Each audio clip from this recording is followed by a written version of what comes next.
தீன்குல பெண்களாய் திகழ வேண்டுமானால் மார்க்கத்தை கடைபிடிக்க, இஸ்லாத்தை உளமாற நாம் நம்முடைய வாழ்க்கையில் கடைபிடிக்க நாம் முயற்சி செய்ய வேண்டும். நான் இன்றிலிருந்து ஒரு நாள் கூட விடுபடாமல் தொழ முடியாத நாட்களை தவிர மற்ற அனைத்து நாட்களிலும் நான் ஐவேளை தொழுகையை தொழுவேன், என் கணவனை தொழ வைப்பேன், என் பிள்ளைகளுக்கு தொழுகையை ஏவுவேன். எனக்காக ஒரு திருமண அழைப்பு வருகிறதா, நபி வழிக்கு மாற்றமாக இருந்தால், மார்க்கத்திற்கு மாற்றமாக இருந்தால் அந்த திருமணத்தை நான் புறக்கணிப்பேன். அது என் இரத்த பந்த உறவினரின் திருமணமாயிருந்தாலும், இரத்த பந்த உறவை விட, சொந்த அண்ணனை விட, உடன் பிறந்த தங்கையை விட அல்லாஹ்வின் திருப்தியே மேலானது என்கிற முடிவை எடுப்பேன். இவைகளை எல்லாம் உள்ளத்தில ஆழமாய் பதிய வைத்துக் கொண்டு, இஸ்லாமிய பெண்களே, சகோதரிகளே, ஒவ்வொரு குடும்பமும் உங்களுக்கு கொடுக்கப்பட்டிருக்கிற பொக்கிஷம். அந்த குடும்பத்திலே இருக்கிற உறுப்பினர்களை நீங்கள் மனம் வைத்தால், நீங்கள் முயற்சி செய்தால் அவர்களை இஸ்லாமிய சிறப்பிற்குரிய குடும்பமாய் செதுக்க முடியும். கண்ணியம் நிறைந்த எல்லாம் வல்ல ஏக இறைவனின் அடியார்கள், தீனை மறந்த தீன்குல பெண்கள் என்கிற தலைப்பு தேர்வு செய்யப்பட்டிருக்கிறது. இது போன்ற தலைப்புகள் தேர்வு செய்யப்படுவதற்கான நோக்கம் பிறரை விமர்சிப்பதற்காகவோ, மற்றவரிடத்தில் இருக்கிற குறையை ஆராய்ந்து கழுவி ஊற்றுவதற்காகவோ அல்ல. நம்மை நாமே சுய பரிசோதனை செய்து கொள்ள வேண்டும் என்பதற்காக மட்டுமே இது போன்ற கருத்தாளமிக்க உரைகளெல்லாம் குர்ஆன் ஹதீஸ் வடிவத்தில மக்களுக்கு மத்தியில் சமர்ப்பிக்கிறோம். அந்த வகையில் நான் எப்படி இருக்கிறேன் என்பதை பரிசோதித்து இஸ்லாமிய மார்க்கத்தில் மார்க்க சட்டங்களின் விஷயங்களில், வணக்க வழிபாடுகளில் ஏதேனும் குறைகள் இருந்தால் இந்த இடத்தை விட்டு வெளியே செல்கிற பொழுது நிச்சயமாய் நான் அதை திருத்திவிட்டுத்தான் செல்வேன் என்கிற சபதத்தை நாம் ஏற்க வேண்டும்.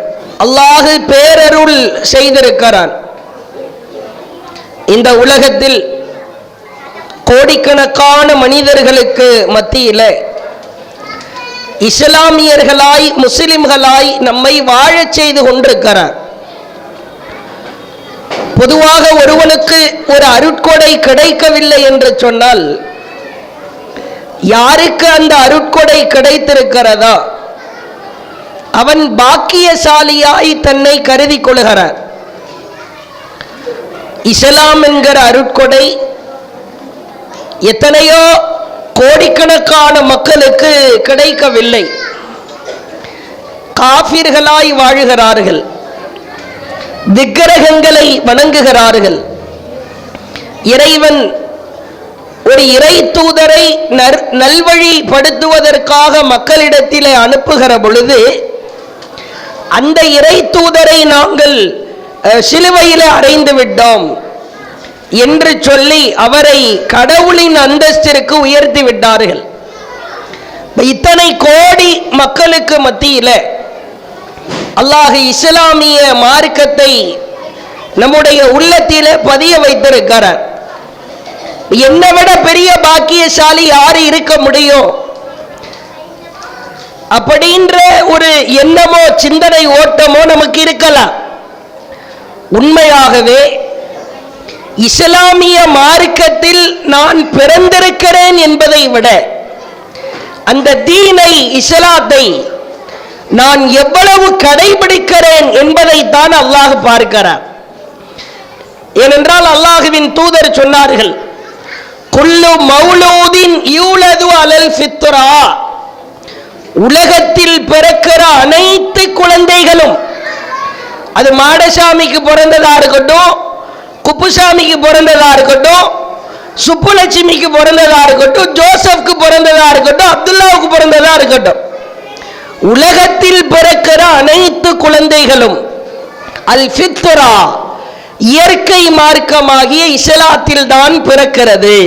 அப்ப டிஃபால்ட்டா அல்லாஹ் இயற்கையாகவே உலகத்தில் பிறக்கிற எல்லா குழந்தைகளையும் இஸ்லாத்தில் தான் அல்லாஹ் பிறக்க வைக்கிறார். அவர்கள் யாரால் மாறுகிறார்கள்? பெற்றோர்களால் மாறுகிறார்கள். யுஹவிதானிஹி யுனஷிரானிஹி யுமஜ்ஜிஷானிஹி யுஷர்ரிகானிஹி ஃபஅபவாஹு, அவர்கள் பெற்றோர்கள் தான் சிலையை வணங்குபவர்களாகவோ யூதர்களாகவோ கிறிஸ்தவர்களாகவோ அந்த பிள்ளைகளை மாற்றி விடுகிறார்கள் என்று அல்லாஹ்வின் தூதர் சொன்னார்கள். இதுல என்ன ஆச்சரியம் இருக்கிறது?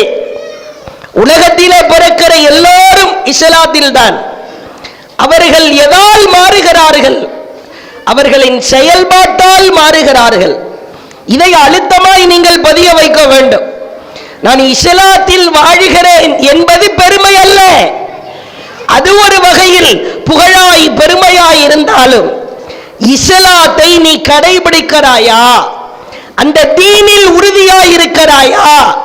அந்த தீனை, அந்த மார்க்கத்தை உளமாற நீ உன் வாழ்க்கையில் கடைபிடிக்கிறாயா என்பதைத்தான் அல்லாஹ் நம் உள்ளத்தை பார்க்கிற பார்வையாய் இருக்கிற அலி ரலியல்லாஹு அவர்கள் நபிகளாரின் மருமகனார். இஸ்லாத்துல பெரியப்பா பெரியம்மா சின்னத்தா சின்னம்மாவுடைய பிள்ளைகள்லாம் மகரம் கிடையாது. அந்நிய ஆண்கள் அந்நிய பெண்களுக்கு தான் ஜமம். நம்ம தான் அண்ணன் கூட பைக்ல போ, அக்காவை காலேஜில் விட்டுரு அப்படின்னு நம்ம சொல்லுவோம். ஆனா அது மகரம் அல்ல. எப்படி மாமா பொண்ணு மாமி பொண்ணு திருமணம் முடிச்சுக்கலாமா? பெரியம்மா பெரியத்தா சின்னம்மா சின்னத்தா பொண்ணுங்களும் கூட மகரம் இல்லை. இது ஒரு சட்டம். ரசூலுல்லாஹ் தன்னுடைய மகள் ஃபாத்திமாவை அலி அவர்களுக்கு திருமணம் முடித்து வைத்தார்கள். அலி ரலியல்லாஹு அவர்களை பொறுத்த வரைக்கும் ஆகச் சிறந்த ஒரு அறிவாளி. அலி ரலியல்லாஹு அவர்களின் அறிவு களஞ்சியம் என்று சொல்லி ஏராளமான அரபி புத்தகங்கள் இருக்கிற, அவைகளை எல்லாம் படிக்கிற பொழுது ஆச்சரியமா இருக்கும். சிறு பிராயத்தில் இருந்தே ரொம்ப ஒரு தெளிவான கிளாரிட்டியான ஒரு பர்சன், ஒரு நபர் அலி ரலியல்லாஹு அவங்க. அந்த அலி அவர்களை அழைக்கிறார்கள். இஸ்லாத்திலே நீ வாழ்கிற பொழுது நீ எப்படி வாழ வேண்டும் என்பதற்கு நான் ஒரு உதாரணத்தை சொல்கிறேன் என்று அல்லாஹ்வின் தூதர் ஒரு டெமோ ஒன்று காட்டுறாங்க. பிராக்டிக்கலா செஞ்சு காட்டுறாங்க. 2 கம்பு குச்சி எடுக்கிறாங்க. சஹீஹ் முஸ்லிமிலே பார்க்கலாம். 2 கம்புகளை எடுக்கிறார்கள். ஒரு கம்பு அங்கங்க வளைஞ்சு நெளிஞ்சி கொஞ்சம் அலங்கோலமாக இருக்கிறது. மற்றொரு குச்சியோ ஸ்ட்ரைட்டா நீளமா இருக்குது. இப்ப அல்லாஹ்வுடைய தூதர் அந்த வளைந்த கம்பை ஓரமாய் வைத்துவிட்டு நேராக இருக்கிற அந்த கம்பை எடுத்து அலி ரலியல்லாஹு அவங்கள்ட்ட அப்படி கையில கொடுக்கறாங்க. இந்த கம்பு நேராக இருக்கிறது தானே? ஆமாம் அல்லாஹ்வின் தூதரே, இது போன்று உன் மார்க்கத்தில் நீ கோணலா நெளிவோ சுழிவோ இல்லாமல் நேராக வாழ வேண்டும் அப்படின்னு சொல்லிட்டு ஒரு அழகான 2 வார்த்தையை கற்றுக் கொடுக்கிறாங்க. ரொம்ப அழகான வார்த்தை. முதல் வார்த்தை, வித்திரு தொழுகையில் குனூத் துஆன்னு ஒரு துஆ இருக்கிறது.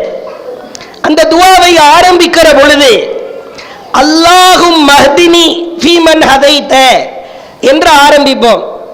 அதனுடைய முதல் வார்த்தை அல்லாஹும் மஹ்தினி, இறைவா அல்லாஹும் மஹ்தினி எனக்கு நேர் வழி காட்டுவாயாக, முதலாவது வார்த்தை. இரண்டாவது அல்லாஹ்வின் தூதர் அடுத்த வார்த்தையை சொன்னார்கள், வஸத்தித்னி வஸத்தித்னி, இறைவா. அடுத்த அந்த வார்த்தைக்கு ஆழமான பொருள் என்னவென்றால், இறைவா நேர்வழியை எனக்கு காட்டுவாயாக, அந்த நேர்வழியில் நான் நல்லதை நேர்மையாக செய்வதற்கு வழிகாட்டுவாயாக. நேர்வழியை காட்டியிருக்கிறாய், இதுல எந்த கலப்படமும் வந்துவிடக்கூட. எனக்கு நீ தந்திருக்கிற மார்க்கத்திலே ஓட்டலா உடைசலா கொஞ்சம் கலப்படமா பாதி செய்து பாதி செய்யாமலா இது போன்ற எந்த ஒரு சிறு குறைகளும் வந்துவிடக் கூடாது. என்கிற வார்த்தைக்கு அவ்வளவு அழகான பொருள். நல்லதை நேர்மையாக இந்த கம்பு மாதிரி ஸ்ட்ரைட்டா நேர்மையாக செய்வதற்கு எனக்கு வழிகாட்டுவாயாக என்று அல்லாஹ்வின் தூதர் அவர்கள் அலி ரலியல்லாஹு அவங்களுக்கு கற்றுக் கொடுத்தாங்க. நம்முடைய வணக்க வழிபாடா அது நல்லது, அதை சரியாய் செய்ய வேண்டும். பேச்சு, ஒழுக்கம், நாகரிகம், நாம் பயன்படுத்துகிற செல்போன், நாம் பயன்படுத்துகிற இதர பொருட்கள் அனைத்திலும் நேர்மை இருக்க வேண்டும். அந்த நல்லதை என் வாழ்வியல் வழிகாட்டியாய் நான் செய்ய வேண்டும் என்று அலி ரலியல்லாஹு அவர்களுக்கு அல்லாஹ்வின் தூதர் கற்றுக் கொடுத்தார்கள். சஹீஹ் முஸ்லிமுடைய 4வது பாகத்தில் பதிவு செய்யப்பட்டிருக்கிற அழகான செய்தி. பொதுவாக ஒரு விஷயத்தை கவனத்தில் வைக்க வேண்டும். நான் எதை செய்ய போகிறேனோ அதை செய்வதற்கு முன்பு என் ரப்பிடத்திலே கோரிக்கை வைக்க வேண்டும். எனக்கு நோய் போக வேண்டுமா, மாத்திரை சாப்பிடுவதற்கு முன்பு அல்லாஹ்வை அழைக்க வேண்டும். கவலை போக வேண்டுமா, அல்லாஹ்விடத்தில் கோரிக்கை வைக்க வேண்டும். கஷ்டம் போக வேண்டுமா, இறைவனிடத்தில் கையேந்தணும். இப்ப தீன்ல ரொம்ப கவனமா மார்க்க விஷயத்தில் உறுதியாய் நான் வாழ வேண்டும் என்று சொன்னால் இறைவனிடத்திலே கோரிக்கை வைக்க வேண்டும். இதுதான் நபிமார்களுடைய பழக்கமாய் இருந்தது. குழந்தையை பெற்றெடுப்பதற்கு முன்பு கேட்டார்கள், ரப்பி ஹப்லி மினஸ் சாலிஹீன், இறைவா நல்லொழுக்கமுள்ள ஒருவரை வாரிசாய் கொடு. புள்ளைய கேட்கும் போதே இப்படித்தான் கேட்கிறாங்க. இறைவனிடத்தில் வைக்கிற கோரிக்கையில் நாம் சிறிதளவும் பிறண்டு விட்டால், அதிலே கவனக்குறைவாய் இருந்து விட்டால், நாம் மாற வேண்டும் என்று நினைத்தாலும் கூட அல்லாஹ் நாடாதவரை மாற்றம் நிகழாது. ரப்பிடத்தில் கோரிக்கை வைக்க வேண்டும். மார்க்கத்தை நான் சரியாய் கடைபிடிக்க வேண்டும் தானே, அல்லாஹ் கிட்ட கோரிக்கை வைப்போம். அலி ரலியல்லாஹு அவர்களுக்கு அல்லாஹ்வின் தூதர் கற்றுக் கொடுத்த அழகான 2 வார்த்தை. நேர்மையாய் நல்லதை செய்கிற பொழுது மிகச் சிறப்பாய் செய்ய வேண்டும் என்று கற்றுக் கொடுத்தார்கள். 2 வார்த்தை. அல்லாஹும் மஹ்தினி, இறைவா எனக்கு நேர் வழி காட்டுவாயாக. வஸத்தித்னி, நல்லதை செய்ய வேண்டும், நேர்மையாய் செய்ய வேண்டும், சரியாய் செய்ய வேண்டும், நீ பொருந்திக் கொள்கிற வகையில் செய்ய வேண்டும் இறைவா என்று அலி ரலியல்லாஹு அவர்களுக்கு நபிகளார் கற்றுக் கொடுத்த அழகான துஆ. இன்றிலிருந்து ஒவ்வொரு தொழுகையிலும் நாம் கேட்க வேண்டும். மிக அழகான துஆ. 2வது ரொம்ப முக்கியமான ஒரு சின்ன ஒரு துஆ. இதுவும் மார்க்கத்தை நிலைநிறுத்துவதற்கு மிக அவசியமான ஒரு பிரார்த்தனை. அல்லாஹ்விடத்திலே அல்லாஹ்வின் தூதர் திரும்ப திரும்ப கேட்பார்களாம். ஒவ்வொரு தொழுகை முடிந்ததற்கு பிறகு, ஒவ்வொரு வேளை தொழுகை முடிந்ததற்கு பிறகும் கேட்பார்கள், அல்லாஹும்ம ஆத்தி நஃப்ஸி தக்வாஹா வ ஸக்கிஹா. அல்லாஹும்ம ஆத்தி நஃப்ஸி தக்வாஹா வ ஸக்கிஹா. இறைவா என் உள்ளத்திற்கு இறையச்சத்தை கொடு, என் உள்ளத்திற்கு இறையச்சத்தை கொடு. ஒரு சமயம் அல்லாஹ்வின் தூதர் மெம்பரின் மீது ஏறி நின்றவாறு மக்களுக்கு அறிவித்தார்கள். தன்னுடைய ஆட்காட்டி விரலை பிடித்துக் கொண்டு அல்லாஹ்வின் தூதர் அறிவித்தார்கள், அத்தக்வா, இறையச்சம் என்பது ஹாஹுனா, இங்கே இருக்கிறது. இந்த விரலை எடுத்துட்டாங்க. இப்ப அத்தக்வா இறையச்சமாகிறது இங்கே இருக்கிறது அப்படின்னு இந்த இடத்துல அப்படி குத்தி காட்டுறாங்க. அதே வார்த்தையை துஆவாவும் சொல்லியும் கொடுக்கறாங்க. அத்தக்வா ஹாஹுனா, அத்தக்வா ஹாஹுனா, அத்தக்வா ஹாஹுனா. தக்வா என்பது இங்கே இருக்கிறது. எவ்வளவுதான் பயான் பேசினாலும், பயான்களை போட்டு கேட்டாலும், குர்ஆனையும் ஹதீஸையும் கரைத்து குடித்தாலும் உங்கள் உள்ளத்திலே இறையச்சம் பதியாவிட்டால் தீனிலே மாற்றம் நிகழாது, நம் வாழ்க்கையில் தீன் மிளராது. இதை அழுத்தமாய் பதிய வைக்க வேண்டும். அதனாலதான் அல்லாஹ்வுடைய தூதர் துஆ செய்ய சொன்னாங்க, அல்லாஹும்ம இறைவா ஆத்தி நஃப்ஸி தக்வாஹா, என் உள்ளத்திற்கு இறையச்சத்தை வழங்குவாயாக, வஸக்கிஹா, அதை பரிசுத்தப்படுத்துவாயாக. ரொம்ப அசுத்தமா இருக்கிறது இறைவா, ஒரு இடம் அழுக்காய் இருக்கிறது, சுத்தம் செய்வதற்காக அவ்வளவு பெர்ஃபெக்ட்டா மாற்றுறதுக்காக எவ்வளவோ செலவு செய்கிறோம். ஃபினாயில் வாங்குகிறோம், ஆசிட் வாங்குகிறோம், ஸ்மெல் வருவதற்காக ஓடோனிலை மாட்டுகிறோம், ரூம் ஸ்ப்ரே அடிக்கிறோம். உள்ளம் அசுத்தமாய் மாசுபட்டிருக்கிறது இறைவா, அதை உன்னால் தான் பரிசுத்தப்படுத்த முடியும், அதை பரிசுத்தப்படுத்துவாயாக என்றும் கேட்டிருக்கிறார்கள். இதை நீங்க கவனமாய் இறைவனிடத்திலே வைக்கிற கோரிக்கையாய் நாம் நிலைநிறுத்த வேண்டும். முதலாவது ரொம்ப முக்கியமான எச்சரிக்கை. அல்லாஹ்வின் தூதர் அவர்கள் ஒரு சமயம் இரவு தூங்கிக் கொண்டிருக்கிற பொழுது பதறி துடிச்சு அப்படி எழுந்திருச்சு உட்கார்றாங்க. மார்க்க விஷயம் எவ்வளவு கவனம் என்பதற்கு உதாரணம். அப்ப அல்லாஹ்வுடைய தூதர் சில மனைவிமார்கள் அவர்களுக்கு அல்லாஹ்வுடைய அனுமதியின் பெயரால் இருந்த காரணத்தினால் மனைவிமார்களுக்கு மிகச் சரியா இரவை பங்கு வச்சு கொடுப்பாங்க. அன்றைய இரவு உம்மு சலமா ரலியல்லாஹு அன்ஹா அவர்களின் வீட்டில் ரசூலுல்லாஹ் தங்குறாங்க. இரவு நடுநிசி நேரம், தஹஜ்ஜுடைய நேரம். அல்லாஹ்வின் தூதர் தூக்கத்தில் இருந்து திடுக்கிட்டவாறு எழுந்து அமர்ந்து உம்மு சலமாவை அழைத்தார்கள். அருகருகே வீட்டிலே என்னுடைய இதர மனைவிமார்கள் தூங்கிக் கொண்டிருக்கிறார்கள், அவர்களை போய் எழுப்பு. வீடெல்லாம் பக்கத்துல தான் இருக்கும், ரொம்ப நீண்ட தூரம் நெடிய பயணம் செஞ்சு வேற மனைவி வீட்டுக்கு போகணும் அப்படின்ற நிலைமை இல்லை. ரசூலுல்லாஹ் சொல்றாங்க, என்னுடைய இதர மனைவியர் ஆயிஷா, ஹப்சா, சஃபியா, ஜைனபு, அந்த நேரத்தில் யாரெல்லாம் இருந்தார்களோ அவங்க வீடுகளுக்கெல்லாம் போய் எழுப்பு. உம்மு சலமாவுக்கு ஆர்டர், ரலியல்லாஹு அன்ஹா. உம்மு சலமா கேட்கிறாங்க, என்ன திடீர்னு நைட்டு தூக்கத்தில் இருந்து முழிச்சு எல்லாரையும் போய் எழுப்புன்னு சொல்றீங்க, என்ன விஷயம்? நான் என்னத்தை சொல்லி எழுப்பணும்? எழுப்புன்னா எதை சொல்லி எழுப்புறது? அப்ப அல்லாஹ்வின் தூதர் சொன்னார்கள், தாத்த லைலா, இன்றைய இரவு சுப்ஹானல்லாஹ், அல்லாஹ் தூயவன், மதா உன்சில லைலத்த மினல் ஃபிதன், எனக்கு எடுத்து காட்டப்பட்ட குழப்பங்கள் தான் எத்தனை.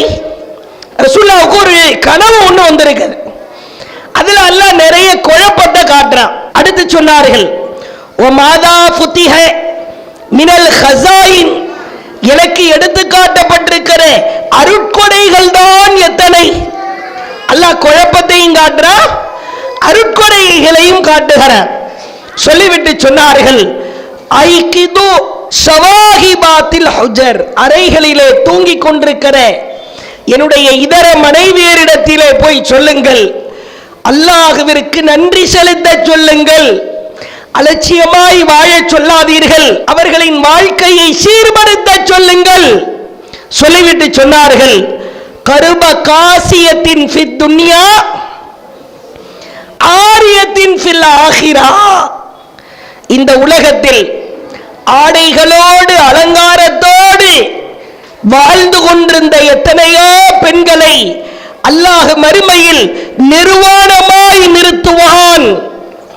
இத போய் சொல்லு. மறுமையை அச்சமூட்டுகிற ஒரு செய்தியை எடுத்துரைத்து போய் எழுப்பு, போய் தொலை சொல்லு. இங்க நீ ஆடை அணியலாம், அலங்காரத்தை பேணலாம், வணக்க வழிபாட்டை பேண சொல். எவ்வளவோ பேரு மானத்தை மறைக்கிற அலங்காரமான ஆடைகளை அணிந்திருக்கிற பெண்கள் மறுமையில் நிர்வாணமாய் நிற்பார்கள் என்று சொல்லி அவர்களை எழுப்பு. அல்லாஹ்வின் தூதர் அழுத்தமாய் சொன்னார்கள், இந்த உலக விஷயத்தில் எவ்வளவு கவனம் எடுக்கிறீர்களோ அவைகளை எல்லாம் கொஞ்சம் மார்க்கத்தின் பால் திருப்ப வேண்டும் என்பதை மிக அழகா தெளிவுபடுத்துறாங்க. உலகத்தில் அலங்காரத்திற்கு முக்கியத்துவம் கொடுக்கிறாயா, ஆடைகளுக்கு முக்கியத்துவம் கொடுக்கிறாயா, இறைவனின் மார்க்கத்திற்கு முக்கியத்துவம் கொடு. இரவு நடுநிசி நேரம் பெண்களாகிய நீங்கள் சற்று ஆழமாய் சிந்தித்து பார்க்க வேண்டும். முதலாவது விஷயம், மார்க்க விஷயத்தில் வணக்க வழிபாடுகளை பேணுவதில் பெண்கள் மிகுந்த அலட்சியத்தோடு இருப்பதை பார்க்கிறோம். காரணம் என்ன? சமூக வலைதளம், டிவி, தொலைக்காட்சி பெட்டி அவர்களை பாடாய் படித்துக் கொண்டிருப்பதை பார்க்கிறோம். சிறு பிராயத்தில் நல்லா கிராம ஊர்களில் வளர்ந்தவர் தான். அப்படியே பசுமர தாணி மாதிரி என் உள்ளத்தில் பதிந்திருக்கிறேன். மகரிபு தொழுகைக்கு பிறகு முஸ்லிம் ஊர்களில் தெருக்களிலே வருகிற பொழுது ஒவ்வொரு வீடுகளில் இருந்தும் குர்ஆன் ஓதுகிற சப்தத்தை நான் கேட்டிருக்கிறேன். சின்ன வயசுல தஸ்பீக் மணியை வச்சு மகரிப் தொழுகைக்கு பிறகு உருட்ட ஆரம்பிச்சிருவாங்க. வீட்டில் இருக்கிற வயசானவங்க எல்லாம் தஸ்பீக் மணி மார்க்கத்தில் இல்லை, திக்ரு செய்யறதா இருந்தா கையில தான் செய்யணும். அது சஹீஹான செய்தி. ஒரு தஸ்பீக் மணியை வைத்து உருட்டுவதா, அதை வைத்து எண்ணுவதா மார்க்கத்தில் அனுமதி இல்லை. மகரிபு தொழுகைக்கு பிறகு முசல்லாவை விரிப்பவர்கள் குர்ஆனை ஓதுவார்கள். இஷா தொழுதுட்டு தான் எழுந்திருப்பாங்க. ஒவ்வொரு முஸ்லிமான ஊர்களிலே பார்த்திருக்கிறோம். இன்னைக்கு மகரிபு தொழுகைக்கு பிறகு நீங்க முஸ்லிம் தெருக்கல்ல நடந்து வந்தா கும்மிருட்டா இருக்கும். ஒரே ஒரு இடத்துல இருந்து வெளிச்சம் வரும். என்னன்னா அதான் டிவி. வீட்டில் இருக்கிற பாட்டிமார்கள் கூட, வயதானவர்கள் கூட அவர்களுக்கு ஒரு தடவுற போனை வாங்கி கொடுத்து அவங்க ஏதாவது ஒன்றை பார்த்து கொண்டிருப்பதை பார்க்கிறோம். காலம் சீர்கட்டு போய் கிடக்கிற. அதாவது நவீனம் வளரலாம், நவீன கருவிகள் வளரலாம், அறிவியல் உச்சத்திற்கு கூட செல்லலாம். எது எவ்வளவு உயரம் சென்றாலும் என்னுடைய இஸ்லாம் அது மாறவே மாறாது. நவீன கருவிகள் வந்துவிட்டால் இஸ்லாத்தை மறந்து விடுவோமா? மார்க்கத்தின் வணக்க வழிபாடுகளை நாம் அதற்கெல்லாம் விடுமுறை கொடுத்து விடுவோமா? சீரியலில் மூழ்கி கிடக்கிற பெண்களை பார்க்கிறோம். இன்னைக்கு இஸ்லாமிய பெண்கள் பலர் இந்த சீரியலுக்கு அடிமையாகி இருக்கிற அவல நிலையை பார்க்கிறோம். சீரியல் என்று வந்துவிட்டால் அதிலே மூழ்கி கிடக்கிற அவல நிலை. முன்னாடி எல்லாம் ஒரு சீரியல் மிஸ் ஆயிருச்சுன்னு வைங்களேன், பக்கத்து வீட்டு அம்மாட்டையோ தோழிட்டையோ கதையை கேட்டுக்கணும். இப்ப அப்படி கிடையாது. சமூக வலைதளத்திலேயே இருக்கிறது. அதை பார்த்து அவர் தெரிந்து கொள்ளலாம். நான் சொல்வது வயதான பெண்களை மட்டுமோ அல்லது திருமணமான பெண்கள் சீரியலில் மூழ்கி கிடக்கிறார்கள் என்பதை மட்டும் குறித்து பேசவில்லை. வெப் சீரியஸ் ஒன்றை உருவாக்குகிறார் இளவயது பெண்களை கெடுப்பதற்காக. எப்படி வயசான பெண்களை, திருமணமான பெண்களை வழிகெடுப்பதற்கு சீரியல் என்று ஒன்று இருக்கிறதா? அதற்கு சற்றும் குறைவில்லாத வகையில் சமீபத்திலே பார்க்கிறோம் சமூக வலைதளத்தில் ஹார்ட் பீட்னு ஒரு வெப் சீரியஸ். பேரை சொன்னாலே பல பேருக்கு தெரியும். கேட்டா இதய துடிப்பான். அது சீசன் 1 போய் சீசன் 2 போய் சாவுவாளா சாவு மாட்டாளா, முதவி நீ செத்துருவே. ஒவ்வொருவரும் அடிமையாகி இருப்பதை பார்க்கிறோம். மார்க்க விஷயங்கள் இதை நாம் அப்புறப்படுத்துவதற்காக, தள்ளுவதற்காக ஷைத்தான் பல வலைகளை விரிப்பான். நான் எப்படி இருக்கிறேன்? சில வீடுகளில் LED LCD அளவிற்கு மிகப்பெரிய டிவிக்கள் எல்லாம் மாட்டப்பட்டு ஒரு அகலமான திரையில் ஏதோ சினிமா தியேட்டரில் அமர்ந்து பார்க்கிற ஒரு ஃபீலிங்கோடு பார்ப்பார்கள். மாமியாருக்கும் மருமகளுக்கும் இந்த நாடகம் பார்க்கும்போது மட்டும் சண்டை வராது, மற்ற எல்லா நேரத்திலையும் பிரச்சனை வரும். இப்ப மட்டும் ஷேர் பண்ணிக்குவாங்க. ஏதோ குர்ஆன் வசனத்தை ரெண்டு பேரும் அப்படியே பரஸ்பரமா பேசிக்கொள்வது போன்று, அவன் வந்தாளா அவ போயிட்டாளா, என்ன மாதிரியான மனநிலை என்று புரிந்து கொள்ள முடியவில்லை. ஒரே ஒரு விஷயத்தை சொல்லுகிறோம், ஒழுக்கங்கெட்ட காரியங்களில் ஆகப்பெரிய ஒழுக்கங்கெட்ட காரியம் என்பது பெண்களை வழிகெடுக்கிற சீரியலிலே காட்டப்படுகிற காட்சிகள் தான். இதை விட உச்சபட்ச ஒழுக்கங்கெட்ட காரியத்தை சொல்லித்தர முடியுமா? வீட்டிலே இருக்கிற கேவலமான சிந்தனைகளை எல்லாம் தூண்டுகிற ஒரு மோசமான காரியங்களாய் சீரியல் இருக்கிறது. அதே மாதிரி 100 நாள் 100 அழுக்கு முட்டைகளை ஒரு வீட்டில் போய் அடைச்சிடுறாங்க. கேட்டா பிக் பாஸ் என்கிறான். இதை உட்கார்ந்து பார்த்துட்டு இருக்கு. அவன் வெளியே போயிட்டானா, இவன் வெளியே போயிட்டானா, இந்த நீ வெளியே போயிருவ சொர்க்கத்தில இருந்து. அதை என்னைக்காவது கவனத்திலே வைத்திருக்கிறாயா? அவன் போயிட்டானா, இவன் போயிட்டானா? நிறைய நபர்கள் பிக் பாஸிலே மூழ்கி இருப்பதை பார்க்கிறோம். இதுல பெரியவர்கள் இருந்து சிறியவர்கள் வரை விதிவிலக்கில்லாத வகையில கடுமையான கூச்சல்களை போடுவதை பார்க்கிறோம். இது போன்ற குப்பைகளில் இருந்து வெளியேற வேண்டும். ஒழுக்கங்கெட்ட காரியங்கள் இவைகளை எல்லாம் தூண்டுகிற மோசமான கருவியே இது போன்ற நபர்களால் உருவாக்கப்படுகிற காரியங்கள் தான். சினிமா பாடல்களில் மூழ்கி இருக்கிற இளம் பெண்களை பார்க்கிறோம். காதுகளிலே ஹெட்போன்களை போட்டவாறு, அதற்கென்று கருவிகளை பொருத்தியவாறு பலதரப்பட்ட சினிமா பாடல்களை கேட்பதை பார்க்கிறோம். இந்த வீட்டில் இருக்கிற பெரியவங்க முன்னாடி எல்லாம் கண்டிப்பாங்க, இந்த இவ்வளவு ஆபாசமா போயிட்டு இருக்குது, இதை போய் குடும்பமா பார்த்துட்டு இருக்கிறிய மூதேவி, உனக்கு அறிவில்லையா, ஆஃப் பண்ணி போடு அப்படிம்பாங்க.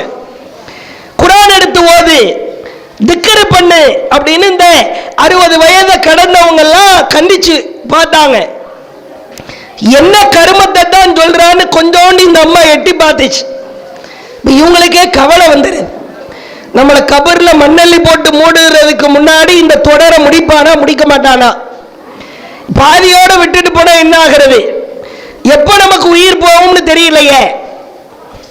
அனைவரையும் அடிமையாக்குகிற ஒரு அவல நிலைதான் இந்த சீரியல் தொடர்கள், சினிமா படங்கள். ஒரு இஸ்லாமிய குடும்பத்தின் வீட்டிலே இந்திய தொலைக்காட்சிகளில் முதல் முறையாக திரைக்கு வந்து சில மாதங்களே ஆன, இது ஓடவே ஓடாது, ஓடவும் கூடாது. சில பேரை பார்க்கிறோம், ஆண்களாக இருந்தால் சிரிப்பு சேனல், சிரிப்பு காட்டுற காமெடி சேனல்னு ஒன்றை போட்டுக்கொண்டு கடையை முடிச்சு வரும்போதோ அல்லது விடுமுறை நாட்கள்ல உட்கார்ந்து கெக்க பக்கன்னு சிரிச்சுக்கிட்டு இருப்பார். கொஞ்சம் ரிலாக்ஸுக்கு சிரிக்கிறேன். ரசூல்லா ரிலாக்ஸுக்கு சிரிச்சதே கிடையாது, சிரித்திருக்கிறார்கள். காமெடி சேனல்கள் என்று நீங்கள் எதை பார்க்கிறீர்களோ அதிலும் 2 அர்த்தங்களை தரக்கூடிய வார்த்தைகள் தான். காமெடி என்கிற பெயரில் அவன் நடிக்கிற அடிக்கிற கூத்துக்கள் மோசத்திலும் மோசம். அல்லாஹ்வின் தூதர் அழகாய் சொன்னார்கள், இன்ன ஸலாத்தை தன்ஹா அனில் ஃபஹ்ஷாய் வல் முன்கர்.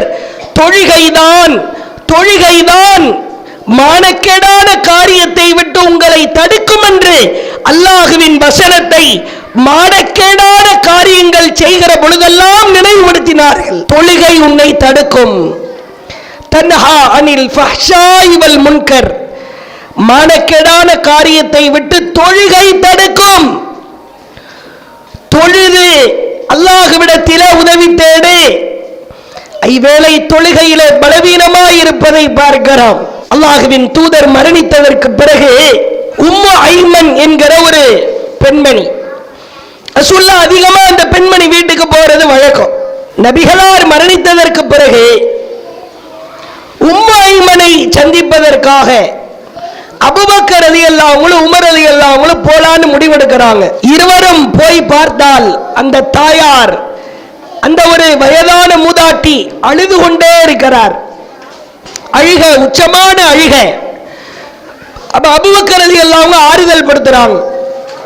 ரசூலுல்லாஹ் நம்ம கிட்ட இருப்பதை விட அல்லாஹ்விடத்தில் இருப்பது தானே சிறந்தது, ஏமா நீங்க அழுகிறீங்க? அப்ப அந்த தாய் சொன்ன வார்த்தை ஒரு பெண் எவ்வளவு ஆழமாய் சிந்திக்கிறார் என்பதற்கு சான்று. அபூபக்கரே, உமரே, அல்லாஹுவின் தூதர் மரணித்து விட்டார்கள் என்று நினைத்து நான் அழுதிருக்கிறேன். ஆனால் இப்பொழுது அதற்காக அழவில்லை. அல்லாஹுவின் புறத்தில் இருந்து வருகிற வகை செய்தி நின்று விட்டது. நாம் ஏதேனும் தீங்கு செய்தால், பாவம் செய்தால் அதை யார் தடுப்பார் என்று நினைத்துத்தான் அழுகிறேன். நமக்கு என்னைக்காவது கண்ணீர் வந்திருக்குதா? உளமாற உள்ளத்தை தொட்டு கேட்டு பாருங்கள். நான் ஃபஜ்ர் தொழாமல் தூங்கிய நாட்கள் அழுததுண்டா? குர்ஆன் ஓதாத நாட்கள் அழுததுண்டா? ஒரு பாவமான காரியத்தை செய்ததற்கு பிறகு அல்லாஹுவை கையேந்தி அல்லாஹுவிடத்திலே சரணடைந்து அல்லாஹுவின் சன்னிதானத்திலே வீழ்ந்து அழுத நாட்கள் உண்டா? வாய்ப்பே இல்லை. எப்படி வாழ்ந்திருக்கிறார்கள் என்று பாருங்கள்.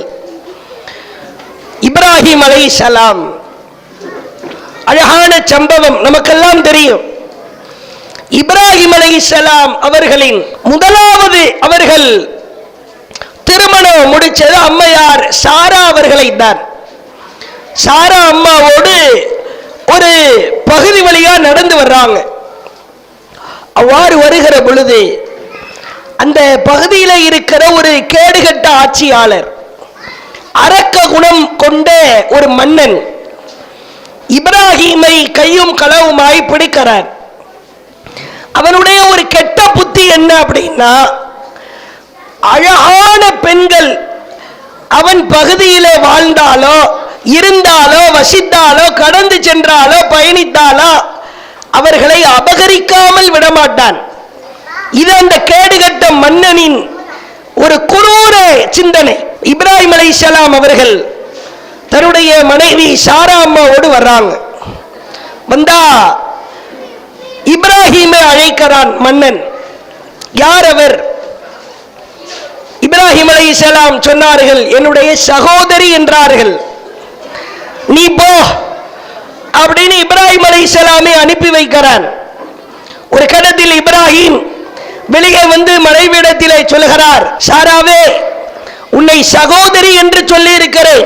சகோதரி என்று சொன்னாலாவது சகோதரனுக்கு முன்னால் சகோதரியை ஒன்றும் செய்யக்கூடாது என்று அவன் நினைப்பான் என்பதற்காக சொன்னேன்.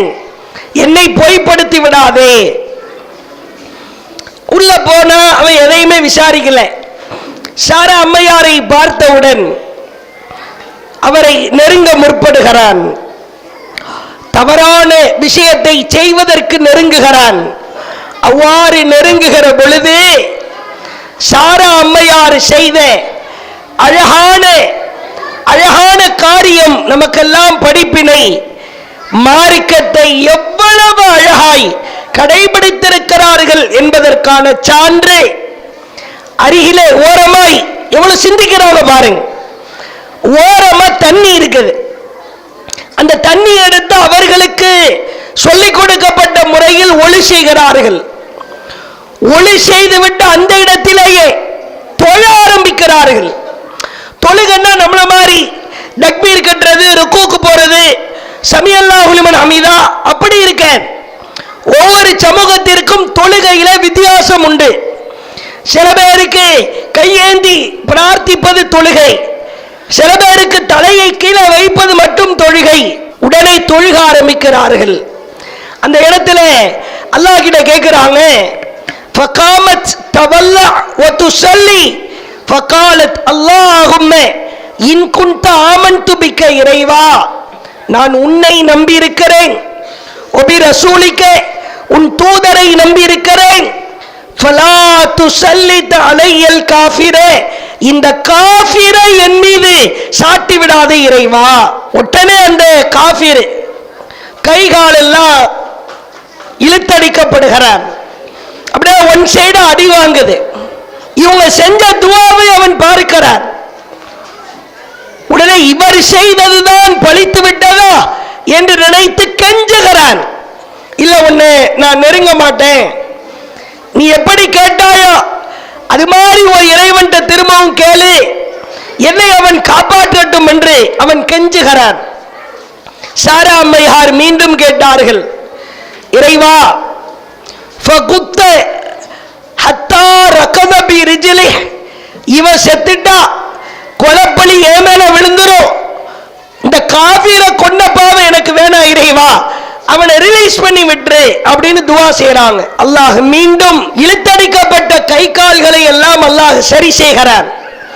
இந்த முட்டாளுக்கு அறிவு வரணும்ல, கை சரியானவன திரும்பவும் சேட்டையை ஆரம்பிக்கிறான், மீண்டும் நெருங்க முற்படுகிறான். உடனே அந்த அம்மா திரும்பவும் ஒளி செஞ்சுட்டு மீண்டும் துவா போறாங்க. அல்லாஹ் கிட்ட கேட்கிறாங்க, அல்லாஹும்மே இன் குன்த ஆமன்து பிக வ பி ரசூலிக இறைவா நான் உன்னை நம்பி இருக்கிறேன், உன் தூதரை நம்பி இருக்கிறேன், ஃபலா துஸல்லித் அலையல் காஃபிரே இந்த காஃபிரை என் மேல சுமத்திராத இறைவா.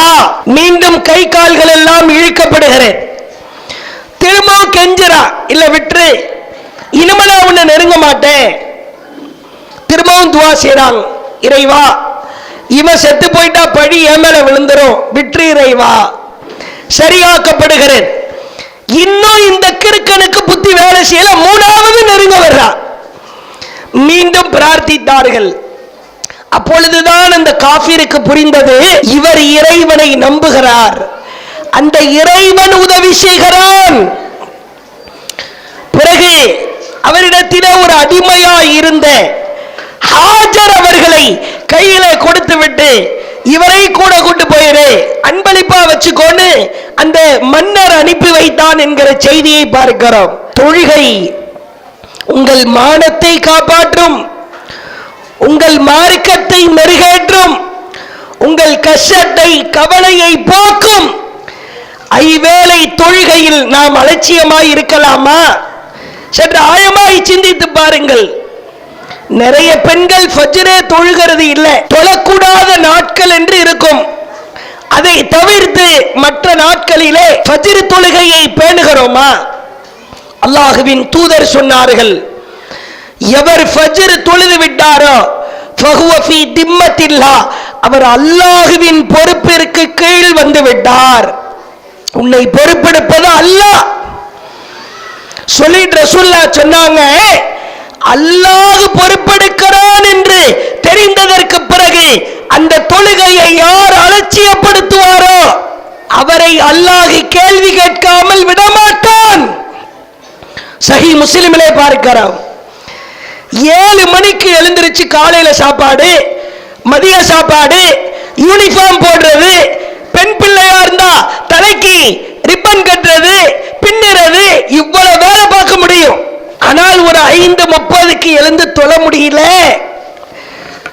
7 மணிக்கு எழுகிற ஒரு பெண்ணால், 6:30க்கு எழுகிற ஒரு பெண்ணால் ஸ்கூலுக்கு அனுப்பணும், காலேஜுக்கு அனுப்பணும், டிஃபன் செய்யணும், லஞ்ச் ரெடி பண்ணணும். இவ்வளவையும் கவனிக்கிற ஒரு தாய் ஃபஜ்ர் தொழுகையை கவனித்தாரா? பிறகு எப்படி நம்முடைய குடும்பத்தில் அல்லாஹ்வுடைய உதவி வரும்? நீங்கள் தொழ வேண்டும், உங்களுடைய கணவனை தொழுகைக்கு எழுப்ப வேண்டும். அல்லாஹ்வின் தூதர் சொன்னார்கள், சிறந்த கணவன் சிறந்த மனைவி யார் தெரியுமா? அல்லாஹ்வுடைய தூதர் விளக்கம் கொடுத்தாங்க. அழகா முகமல்லா வெள்ள வெள்ளன்னு இவர் அவரு ஜோடி பொருத்தம் பெர்ஃபெக்டா இருக்குதா? இவங்க தான் சிறந்த கணவன் சிறந்த மனைவி. அப்படியா? நாம் பார்க்கிற பார்வையெல்லாம் குப்பையில தூக்கி போட்டாங்க. உண்மையான பெஸ்ட் ஹஸ்பண்ட் அண்ட் ஒய்ஃப் யார்? அல்லாஹ்வின் தூதர் சொன்னார்கள், ஒரு மனைவி தூங்கிக் கொண்டிருக்கிற பொழுது, அதிகாலை தொழுகையை வச்சுதான் சொன்னாங்க. ஒரு மனைவி தூங்கிக் கொண்டிருக்கிற பொழுது அவளை எழுப்புகிறார். அவங்க எழுந்திருக்கல. உடனே ரஷஃபி வஜிஹா, அவளுடைய முகத்திலே தண்ணீரை தெளித்து விட்டு எழுப்புகிறார். இவர்தான் சிறந்த கணவர். சிறந்த மனைவி யார் தெரியுமா? ஒரு கணவன் தூங்குகிறார், எழுந்திரீங்க. நம்மளாம் என்ன பண்ணுவோம்? நைட் ரொம்ப டயர்டா வந்தாங்க, கடையை சாத்திட்டு வர்றதுக்கே 2 மணி ஆயிருச்சு, நைட்டு ஃபுல்லா குழந்தை தூங்கவே இல்லை, கடையை சாத்துறதுக்கு 2 மணி ஆயிருச்சுன்னா அல்லாஹ் நன்மையெல்லாம் சாத்திடுவான். எந்த கடைக்காக பொருளாதாரத்திற்காக ஓடுகிறாரோ அந்த பொருளாதாரத்தில் இருக்கிற பரக்கத்தை அல்லாஹ் பிடுங்கி விடுவான். அல்லாஹ்வுடைய தூதர் சொன்னாங்க, கணவர் தூங்குகிறார், அதிகாலை தொழுகைக்கு எழுப்புகிறார், கணவர் எழுந்திருக்கல. அந்த அம்மா ரஷத் ஃபீ வஜ்ஹிஹி, அவருடைய முகத்திலே தண்ணீரை தெளித்து விட்டு எழுப்புகிறார். இவர்கள்தான் சிறந்த கணவன் மனைவி என்றார்கள். மார்க்கத்தை கடைபிடிக்கிறதுல ஒரு பெண் சிறந்த பெண்ணாய் திகழ வேண்டும். என்றைக்காவது இப்படி வீட்டில் நடந்திருக்குதா? மனைவியை எழுப்பி விடுவதா அல்லது கணவனை எழுப்பி விடுவதா? பெரும்பான்மையான குடும்பங்களில் இல்லவே இல்லை. இதை அழுத்தமாய் நீங்கள் பதிவு செய்ய வேண்டும். அடுத்து பாருங்க, மார்க்க விஷயத்திற்காக, இஸ்லாத்தை தூக்கி நிறுத்துவதற்காக நம்மால் இயன்ற காரியங்களை நாம் செய்தாக வேண்டும். இதுல எந்த விதமான காம்ப்ரமைஸ் இருக்கவே கூடாது. இஸ்லாத்திற்காக நான் என்ன செய்தேன்? ஒவ்வொரு பெண்ணும் கேட்டு பாருங்க. ஒரு சுருக்கமாய் ஒரு சம்பவத்தை சொல்லுகிறேன். அபு சலமா, உம்மு சலமா ரலியல்லாஹு அவர்கள் இருவரும் கணவன் மனைவி. ஒரு கணத்தில் அல்லாஹ்வுடைய தூதர் மக்காவில் இருந்து மதீனாவிற்கு புறப்பட்டு செல்லுகிற பொழுது அபு சலமா தன்னுடைய மனைவி உம்மு சலமாவை அழைத்து செல்ல விரும்புகிறார். இவங்களுக்கு சலமான ஒரு குட்டி குழந்தை உண்டு, சலமா. அதனாலதான் புனை பெயரா சலமாவுடைய தந்தை, சலமாவுடைய தாய் என்று பெயர் வருகிற ஒரு கட்டத்தில் அபு சலமா ஒட்டகத்தை தயார் செய்து தன்னுடைய மனைவி பிள்ளைகளை எல்லாம் ஏற்றி கொண்டு போயிடலாம் அப்படின்னு தயாராக இருக்கிற பொழுது அபு சலமாவின் குடும்பத்தார், உம்மு சலமாவின் குடும்பத்தார் படையெடுத்து வந்து விட்டார்கள். கத்துறாங்க. உம்மு சலமா வீட்டில இருந்து அபு சலமாவை பார்த்து சொன்னாங்க, என் பெண்ணை திருமணம் முடிச்சு கொடுத்தது இந்த ஊர்ல இந்த நாட்டில் வாழணும்னு தான்.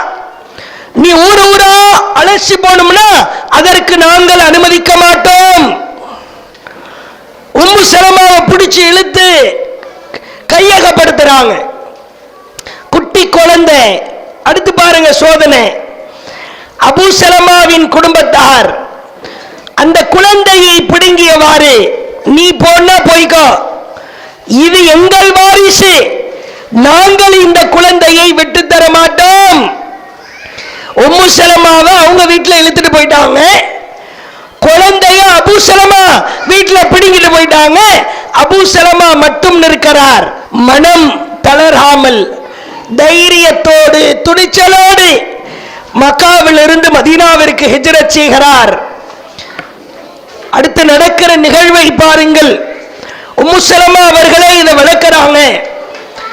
கிட்டத்தட்ட ஒரு ஆண்டு என் வீட்டில் அருகில் இருக்கிற ஒரு மலையின் மீது ஏறி அதிகாலை வந்து அமர்வேன், மேல வந்து உட்கார்ந்துக்குவேன், அழுக ஆரம்பிப்பேன், அழுது கொண்டே இருப்பேன். மாலை நேரம் சூரியன் மறைகிற நேரம் நெருங்கியதும் வீட்டிற்கு செல்வேன். திரும்ப காலையிலே வந்துடுவேன், அழ ஆரம்பிப்பேன், என் குழந்தைய நினைச்சு அழுவேன். இதில் கூடுதலான ஒரு தகவல் என்னவென்றால், அந்த குழந்தை பால்குடி பருவத்திலே இருக்கிற குழந்தை. பால்குடி பருவத்தில் இருக்கிற ஒரு பிள்ளைய ஒரு அம்மாட்ட இருந்து ஒரு தாயிட்ட இருந்து பிடுங்கிறத விட கொடுமை எதுவுமே கிடையாது. அவ்வளவு சிரமம். பிறகு பாருங்கள், ஒரு ஆண்டு காலம் நான் அழுது கொண்டே இருந்தேன். என் அழுகையை அபூ சலமாவின் வீட்டில் இருக்கிற ஒரு நியாயமான ஒரு மனிதர் பார்த்தார். அவர்கள் வீட்டிலே பேசி என் சலமான்ற குழந்தைய அவங்க வீட்டில இருந்து வாங்கி கொண்டு வந்து என் கரத்திலே ஒப்படைத்தார்.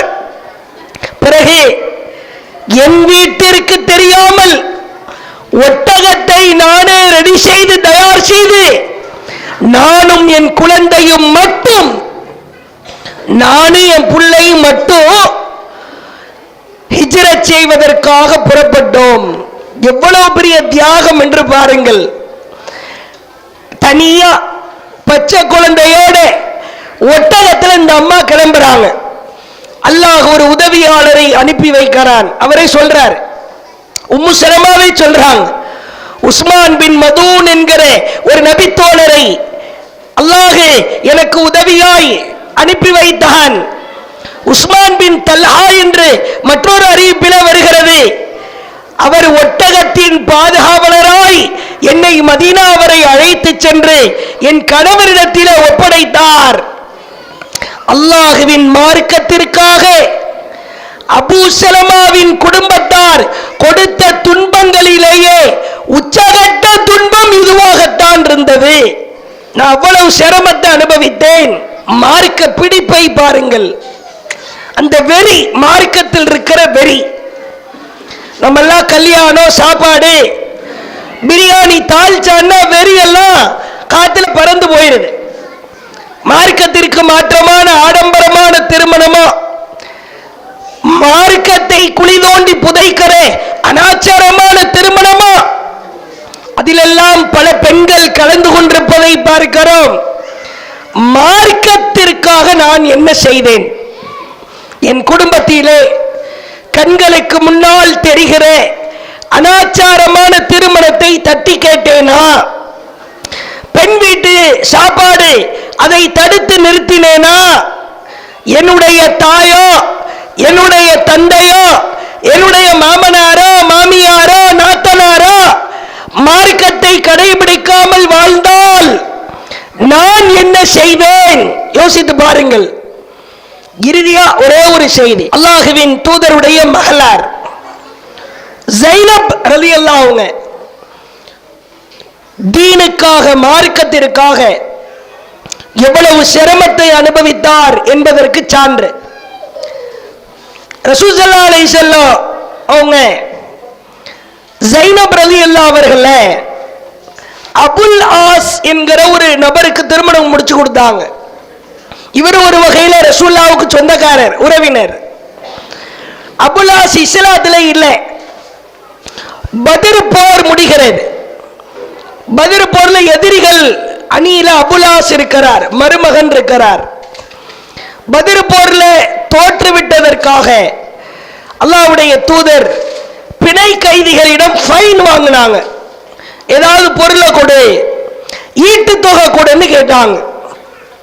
இந்த அபுல் ஆஸ் இப்ப லைன்ல நிக்கிறாரு. ரசூலுல்லாஹ் ஒவ்வொருத்தர்கிட்டயா ஈட்டு தொகையை வாங்கிக்கிட்டே இருக்கிறாங்க. ஒரு பெரிய ஒரு பொருள், அந்த வாங்குற பொருள், ஈட்டு தொகையை வாங்குற பொருள், அபுல் ஆஸ் ஒரு கழுத்து மாலையை கொண்டு வந்து போடுறார். ரசூலுல்லாஹ் அப்படியே அழ ஆரம்பிக்கிறாங்க. அந்த கழுத்து மாலையை பார்த்த உடனே எவ்வளவு பெரிய சோதனைன்னு பாருங்க. யாருடைய கழுத்து மாலை? ஸைனபுடைய கழுத்து மாலை, செயின் பிகலாதா. இந்த ஸைனபுக்கு யாரு கொடுத்தது? ஹதீஜா அம்மா யாரு கொடுத்தது? அம்மா மகளுக்கு தன்னுடைய செயினை கொடுத்து அனுப்பி இருக்கிறாங்க. ரசூலுல்லாஹ்வுக்கு ஹதீஜாவுடைய நினைவு வருகிறது. அருகில் இருக்கிற தோழர்கள்ட்ட கேட்கிறாங்க, இந்த செயினை நான் எடுத்துக்கலாமா? ரசூலுல்லாஹ் கேட்கவே தேவையில்லை, தாராளமா எடுத்துக்கொண்டு போகலாம். இருந்தாலும் எவ்வளவு ஒரு பணிவு என்று பாருங்கள். தாராளமா எடுத்துக்கங்க அல்லாஹ்வுடைய தூதரே. உடனே ஆர்டர் போடுறாங்க அபுல் ஆஸ்ட, உன்னி இஸ்லாத்துக்கு வா, இல்லைன்னா என் மகளை வீட்டுக்கு அனுப்பிடு. உன்னோடு வைத்திருப்பதை நான் அனுமதிக்க மாட்டேன். அல்லாஹ்வுடைய தூதர் ஆர்டர் போடுறாங்க. அவர் இஸ்லாத்துக்கு வர மாதிரி இல்லை. 2 நபித்தோழர்கள் ஒட்டகத்தை கொடுத்து விட்டு அந்த 2 நபித்தோழர்களை அனுப்பி வைக்கிறாங்க ஜைனபை அழைத்து வருவதற்காக. ஜைனபை அழைச்சாச்சு, ஒட்டகத்துக்கு மேல ஏறி உட்கார வச்சாச்சு. ஜைனப் ரலியல்லாஹு அவர்கள் கர்ப்பிணியா இருக்கிறார். ஒரு 6 மாசம் 5 மாசம் அந்த சூழலுடைய கர்ப்பத்தில் இருக்கிறாங்க. ஒட்டகத்திற்கு மேலே உட்கார்ந்தவுடன் ஹிபார் பின் அஸ்வத் என்கிற எதிரி நேராக ஜைனபை தாக்காமல் ஒளிந்திருந்து ஜைனப் அமர்ந்திருந்த ஒட்டகத்திற்கு அம்பு விடுகிறான். ஒட்டகத்தில் அம்பு குத்தப்படுகிறது. ஒட்டகம் அப்படியே நிலத்தடுமாறி கீழே விழுது. ஜைனப் சொல்லுகிறார், ஒட்டகத்தின் மேல் அமர்ந்திருந்த நானும் கீழே விழுந்தேன். என்னுடைய வயிற்று பகுதி கீழே கிடக்கிற கல்லிலே மோதியது. நான் உணர்ந்து கொண்டேன். என் உடலில் இருந்து இரத்தம் வெளியேறுவதை உணர்ந்து கொண்டேன். நான் எனக்கு உருவாகி இருந்த கரு கலைந்து விட்டதை நான் உணர்ந்து கொண்டேன். கடுமையான வேதனை. இந்த கரு இரத்தமா வெளியே போறதெல்லாம் சொல்லவே முடியாது வார்த்தைகளால். பிறகு சொல்லுகிறார் பாருங்கள், அதே வேதனையோடு மீண்டும் ஒட்டகத்திலே ஏறி அமர்ந்து மதீனாவிற்கு வந்தடைந்தோம். அல்லாஹ்வின் தூதர் அவர்களிடத்திலே செய்தியை சொன்னேன். நபிகளார் என்னை ஆற தழுவி அழுதவாறு சொன்னார்கள், என்னுடைய பெண் மக்களிலேயே இஸ்லாத்திற்காக மார்க்கத்திற்காக அதிகமாக சோதனைகளை அனுபவித்தது நீதான். அதிகமாக சோதனைகளை அனுபவித்திருக்கிறாய் என் மகளே. எவ்வளவு மார்க்கத்தை கடைபிடிக்க பாடுபட்டிருக்கிறார்கள் என்று பாருங்கள். நாம் என்ன செய்திருக்கிறோம்? ஐவேளை தொழுகையை நம்மால் பேண முடியவில்லை. ஹலால் ஹராமை பேணி வாழ முடியவில்லை. சினிமா கூத்தாடிகள் அவர்களை ரசிக்கிறோம். சமூக வலைத்தளங்கள் செல்போன்களை பயன்படுத்துகிற விஷயத்தில் அலட்சியமாய் இருக்கிறோம். தீன்குல பெண்களாய் திகழ வேண்டுமானால் சொல்ல வேண்டிய செய்திகள் ஏராளமானவை இருந்தாலும் மார்க்கத்தை கடைபிடிக்க இஸ்லாத்தை உளமாற நாம் நம்முடைய வாழ்க்கையில் கடைபிடிக்க நாம் முயற்சி செய்ய வேண்டும். சுய பரிசோதனை செய்வோம். நான் இன்றிலிருந்து ஒரு நாள் கூட விடுபடாமல் என்னுடைய தொழ முடியாத நாட்களை தவிர மற்ற அனைத்து நாட்களிலும் நான் ஐவேளை தொழுகையை தொழுவேன். என் கணவனை தொழ வைப்பேன். என் பிள்ளைகளுக்கு தொழுகையை ஏவுவேன். சபதம் எடுப்போம். எனக்காக ஒரு திருமண அழைப்பு வருகிறதா? அந்த திருமணம் நபி வழிக்கு மாற்றமாக இருந்தால், மார்க்கத்திற்கு மாற்றமாக இருந்தால் அந்த திருமணத்தை நான் புறக்கணிப்பேன். அது என் இரத்த பந்த உறவினரின் திருமணமாயிருந்தாலும், இரத்த பந்த உறவை விட, சொந்த அண்ணனை விட, உடன் பிறந்த தங்கையை விட அல்லாஹ்வின் திருப்தியே மேலானது என்கிற முடிவை எடுப்பேன். இவைகளை எல்லாம் உள்ளத்தில ஆழமாய் பதிய வைத்துக் கொண்டு, இஸ்லாமிய பெண்களே, சகோதரிகளே, ஒவ்வொரு குடும்பமும் உங்களுக்கு கொடுக்கப்பட்டிருக்கிற பொக்கிஷம். அந்த குடும்பத்திலே இருக்கிற உறுப்பினர்களை நீங்கள் நினைத்தால், நீங்கள் மனம் வைத்தால், நீங்கள் முயற்சி செய்தால் அவர்களை இஸ்லாமிய சிறப்பிற்குரிய குடும்பமாய் செதுக்க முடியும். அந்த ஆயுதம் உங்கள் கரத்திலே கொடுக்கப்பட்டிருக்கிறேன். அவர்களை செதுக்க போகிறோமா, சீரழிக்க போகிறோமா என்பது தாய்மார்களாகிய உங்களுக்கு முன் வைக்கப்படுகிற கேள்வி. என்னுடைய கணவனையோ என்னுடைய பிள்ளைகளையோ அல்லது நானோ மார்க்கத்திற்கு மாற்றமாக வாழாமல் இஸ்லாத்தை உள்ளது உள்ளபடி கடைபிடிப்பேன் என்கிற சபதத்தை நாம் ஏற்போம். இஸ்லாத்திற்கு மாற்றமாய், இறைவனின் வார்த்தைக்கு மாற்றமாய், இறை தூதரின் கூற்றுக்கு மாற்றமாய் குடும்பத்தாரோ, தெருமக்களோ, ஊர் மக்களோ சேர்ந்து ஒரு காரியத்தை செய்தாலும் அதை நான் செய்ய மாட்டேன். அல்லாஹுவின் வார்த்தையை, அல்லாஹுவின் தூதரின் வார்த்தையை ஒட்டுமொத்த ஊராரும், பெருமக்களும், குடும்பத்தாரும் புறக்கணித்தாலும், உயிரே போனாலும் நான் புறக்கணிக்க மாட்டேன் என்கிற சபதத்தை உளமாற ஏற்போமாக என்று கேட்டு, தீனை நிலைநாட்டி இஸ்லாத்திலே உறுதியாய் வாழ்ந்து மரணிக்கிற ஒரு பாக்கியத்தை அல்லாஹ் நம் அனைவருக்கும் தந்தருள் புரிவானாக. ஜஸாக்குமுல்லாஹ் கைரா. வாஹிரு தஅவானா அனில் ஹம்துலில்லாஹி ரப்பில் ஆலமீன். அஸ்ஸலாமு அலைக்கும் வரஹ்மத்துல்லாஹி வபரகாத்துஹு. அல்லாஹு அக்பர், அல்லாஹு அக்பர்.